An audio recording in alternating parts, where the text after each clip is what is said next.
Hello, everybody.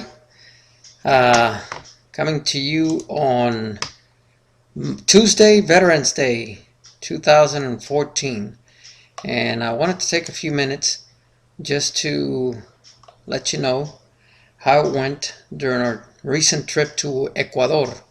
We got there on Saturday the 1st and just got back last night on the 10th. So we spent the better part of 10 days out there in Cayambe, Ecuador. And Cayambe is about 30 miles southeast of Quito, which is the capital of the country.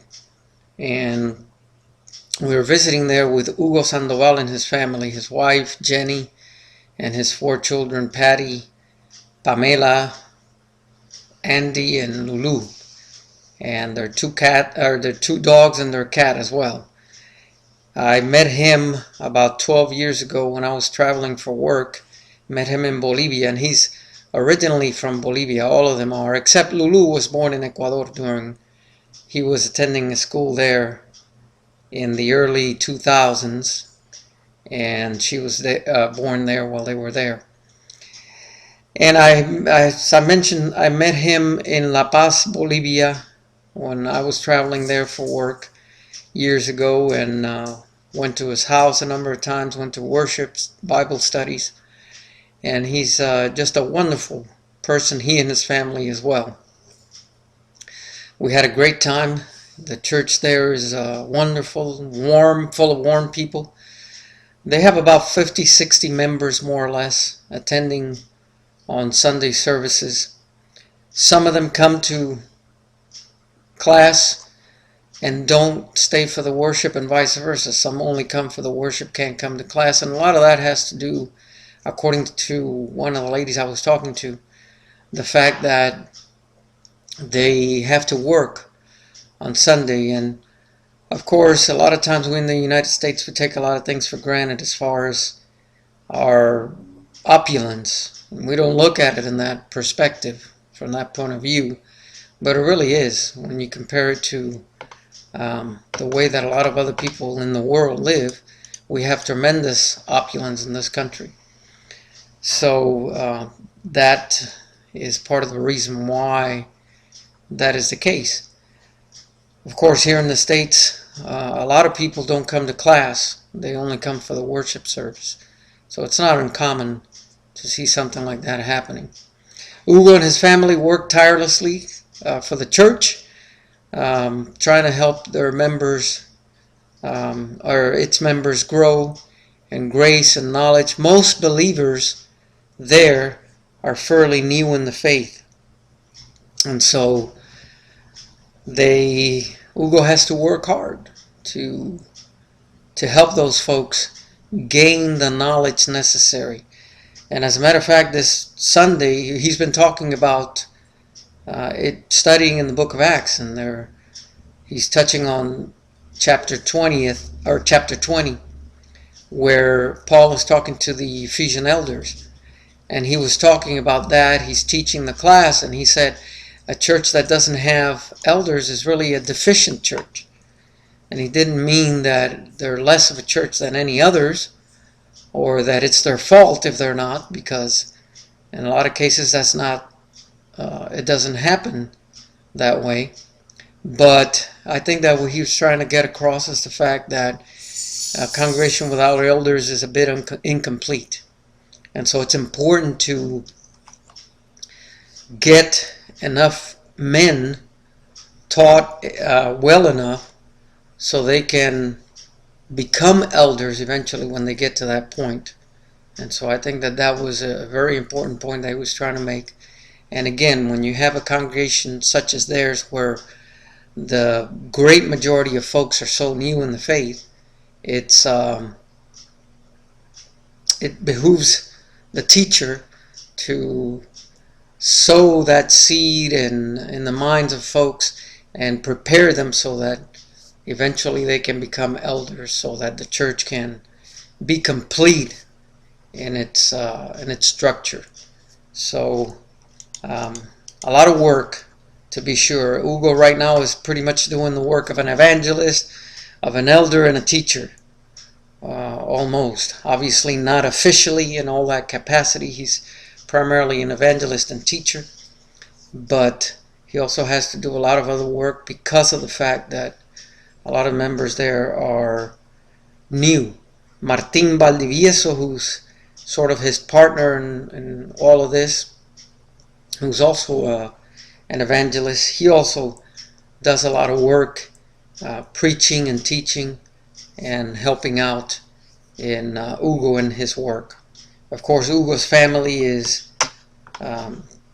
tremendously supportive, especially his wife, doing a lot of work with him, helping him, supporting him. And Jenny was talking to my wife. My wife is involved in Bible Study Fellowship. She's a group leader, and she was doing some of the studying while we were there. And Jenny was saying that that's something that she would really want to do with the women there. And so hopefully that's something that, if not necessarily the BSF itself, but something similar, so that she can help the women grow in the faith. And so she's certainly a partner with Hugo in the work. Hugo is also working with some folks who aren't quite sure. They have come from other groups and they aren't quite sure what their status is as far as their Christianity. And that's especially true when it comes to baptism, because a lot of folks have been baptized previously in other groups, and so when they come to the Church of Christ, they're not sure what their baptism meant, what it was all about. And so Hugo's working and studying with some of those folks, trying to help them to see what the truth is all about. And it might be that at the end of their studying, they might come to the conclusion that they were baptized correctly according to the command of the Scripture. But that's something that needs to be worked, and Hugo is doing that. And as a matter of fact, while we were there on a Monday night, one of those individuals comes to Hugo's house to study, and we spent a good hour and a half at least studying with him. He's got a booklet that's called "What Does the Bible Say?" And they're going through that pretty much one chapter at a time. And so lots and lots of work. There's also 3 weekly studies in 3 different homes. And those were attended. I'd say that there was probably an average of 20 people at the 3. There was one that wasn't quite as attended. There wasn't as many people, but I would say that there's probably an average of 20, maybe more, in each of them. One of them is at the home of a pretty young lady. She looks like maybe mid-20s, early to mid-20s. And there was a lot of young folks at that one. The other 2 were more mature individuals in age, if not in faith. And so there's those 3 studies in addition to the work on Sunday, that the service starts at 8 and it ends sometime after 10. There's the study, as I mentioned, that Hugo's conducting. A tremendous study, by the way. Put in a lot of work. And I saw him on Saturday night putting the finishing touches on the study, and spent quite a bit of time into late Saturday getting all that ready. And it was time well spent, because it's a very good study on Acts. Needless to say, the church practices wonderful hospitality. They practice what they preach. All the folks are tremendously hospitable. Hugo, especially, and his family were just wonderful with us. We obviously go into a place where it's different culture, different society, plus a very different physical environment. Cayambe is about 9,000 plus feet in altitude above sea level, and so that was something that took some adjustment. It's dusty, and there's a lot of smog. The cars are not required to have the kind of equipment that cars in this country are required to have, and so they put out a lot of pollution and a lot of smog and dirt into the air, and that's something that it takes getting used to. As a matter of fact, I remember the times when we went on the highway to Quito. It surprised me because the folks that worked at the toll stations would be wearing masks, and so I asked Hugo about it, and he said, "Well, that's because of the smog, and the pollution is such that they're out here all day having to breathe all that stuff in. So they are provided these masks so that way it doesn't affect their health quite the same way." So it's a different environment, and when you're there just for a few days, it's very difficult to physically adapt to that kind of change.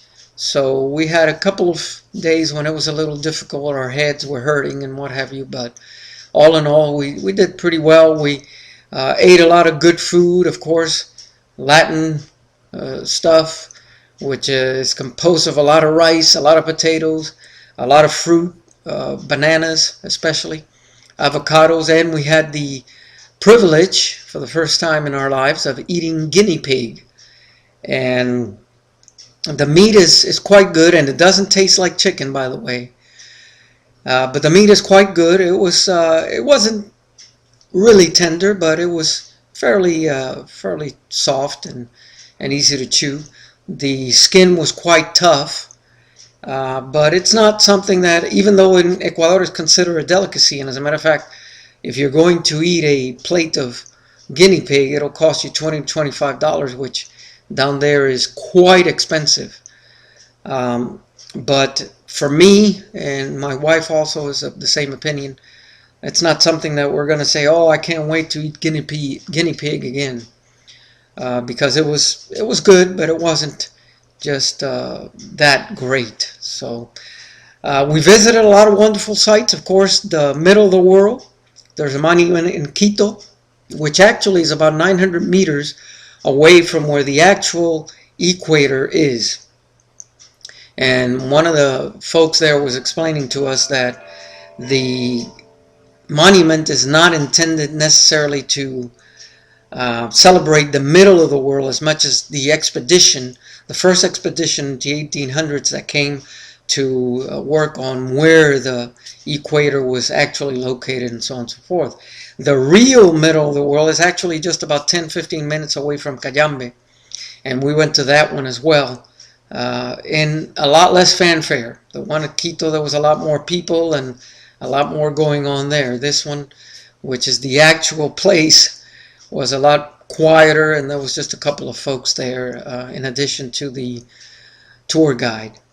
We toured Quito, of course, and every colonial Spanish city has a lot of Spanish era buildings. It's quite a nice place. 4 million people make their home there, and so it's crowded and it's dusty and it's dirty, but it was an interesting place. We went to up on a cable car to the top of another mountain, and we were about 14,000 feet at that point. And we could see the whole city. It was a great view, and so I'm going to be posting some of those pictures, and I'll let you know how it goes. We ate out a lot, very cheaply. As a matter of fact, we get a lot of food for $4 or $5. We had great views of the mountains, because in Cayambe there's a mountain that's just a couple of miles from where we were staying, called Nevado Cayambe, which is a mountain that's always has snow on it, hence the name. A wonderful, great sight. Really, it was a great experience, and we'll treasure it for the rest of our lives, and we're very grateful that God gave us the opportunity to spend some time there.